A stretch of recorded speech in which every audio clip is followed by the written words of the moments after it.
идомаи барнома. нозирони минтахавии милитсия дар шаҳри Хуҷанд дуздӣ аз нақлиётҳои дар саҳни биноҳо гузоштаро ошкор намуда гумонбари ҷиноятро дар болои дуздӣ дастгир карданд.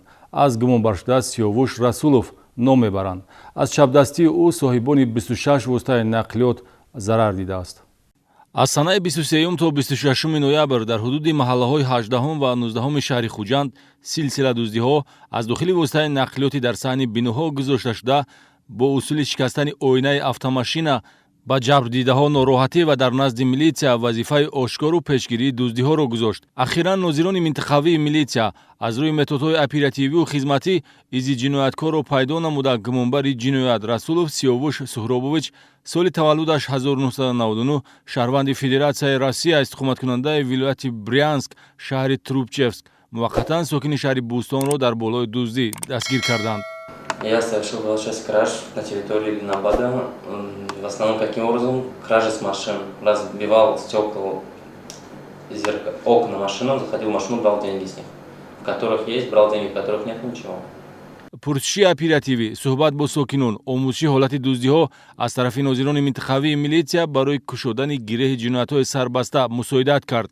айни ҳол тафтишоти пешакӣ аз рӯи 17 далели дуздӣ ҳаракатҳои тафтишотӣ анҷом додааст. гумонбаршуда дар 6 ҳолат аз дохили воситаҳои нақлиёт маблағи пулӣ тасарруф мекунад. дар умум 39600 сомонӣ ва $500 ғанимати бо роҳи дуздӣ ба даст омада мебошад.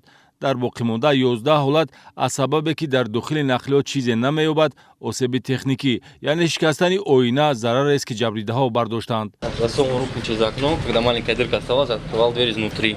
У них сигнализация не срабатывала.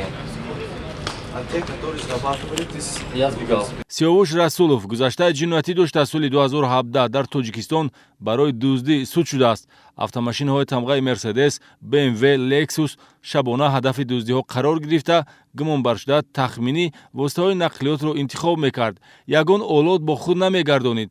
предмети табиии сангро аз ҷои ҳодиса дарёфт намуда истифода мебурд ва ба мақсад мерасид. масалан бо ҳамин усул аз дохили сабукрави тамғаи Мерседес Бенси сокини шаҳри Хуҷанд Умархоҷа Маҳмудов ки дар саҳни бинои рақами 36 маҳаллаи 19 шаҳри Хуҷанд меистод 13000 сомонӣ ва $500 тасарруф кардааст. аз рӯи ҳодисаҳои дуздӣ ва сӯйқасд ба он тибқи талаботи моддаи 244 кодекси ҷиноятӣ парвандаи ҷиноятӣ оғоз гардид.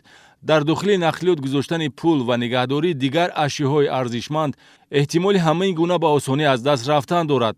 милитсия тавсия медиҳад ки шаҳрвандон барои ҳифзи моликият ба чунин муносибати бепарвоёна роҳ надиҳанд.